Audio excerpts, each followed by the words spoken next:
मुलांनो, आपल्या देशाची घटना लिहिणारे भारतरत्न डॉक्टर बाबासाहेब आंबेडकर हे तुम्हाला सर्वांना माहीत असतीलच. हो मॅम, आम्ही त्यांच्याविषयी संपूर्ण अभ्यास केलाय. खूप छान. पण संपूर्ण आयुष्यभर त्यांच्या मागे खंबीरपणे उभ्या राहणाऱ्या त्यागमूर्ती म्हणजेच त्यांच्या पत्नी माता रमाबाई भीमराव आंबेडकर, आज मी तुम्हाला त्यांच्याबद्दल सांगणार आहे.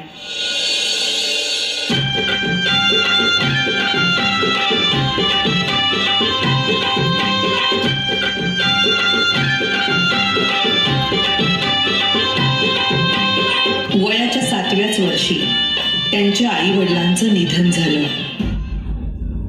आणि घराची सर्व जबाबदारी त्यांच्या अंगावर पडली.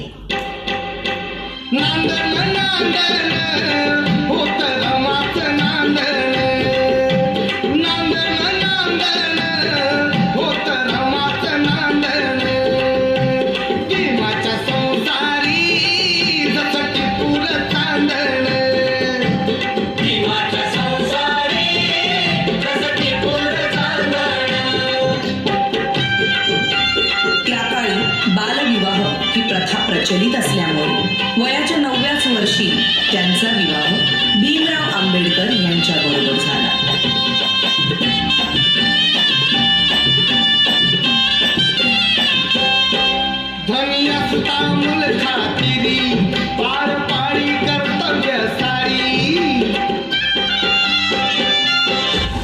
अगं, हे काय केलंस?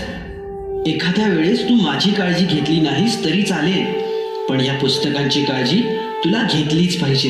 मला माफ करा. जर तू शिकली असतीस तर तुला या पुस्तकांचं मोल कळलं असतं.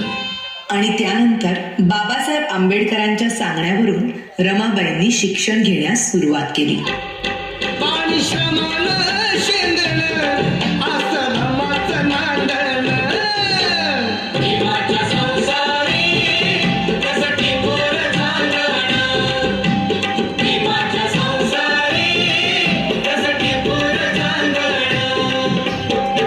शिक्षणासाठी बाबासाहेब आंबेडकरांना परदेशी जावं लागलं, म्हणून रमाबाईंनी संपूर्ण घराची जबाबदारी स्वतःवर घेतली.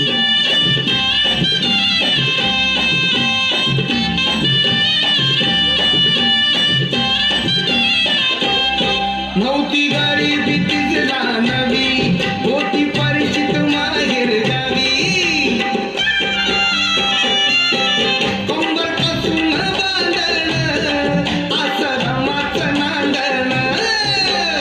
बॅरिस्टरची बायको शेण गोळा करते म्हणून लोक नावं ठेवतील या भीतीने रमाबाई रात्रीच्या काळोखात गौऱ्या थापायच्या आणि पहाट व्हायच्या आधी घरी निघून जायच्या.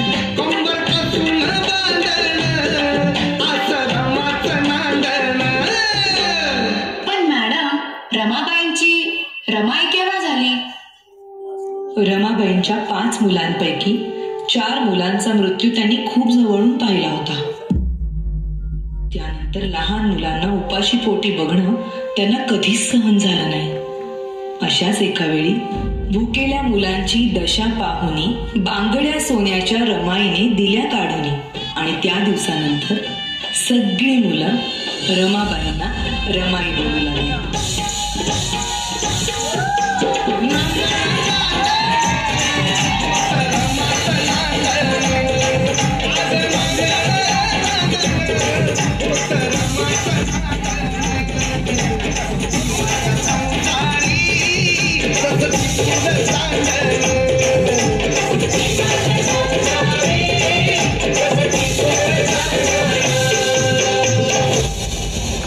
प्रेम, माया, त्याग अशा अनेक गुणांचा संगम म्हणजेच माता रमाबाई भीमराव आंबेडकर.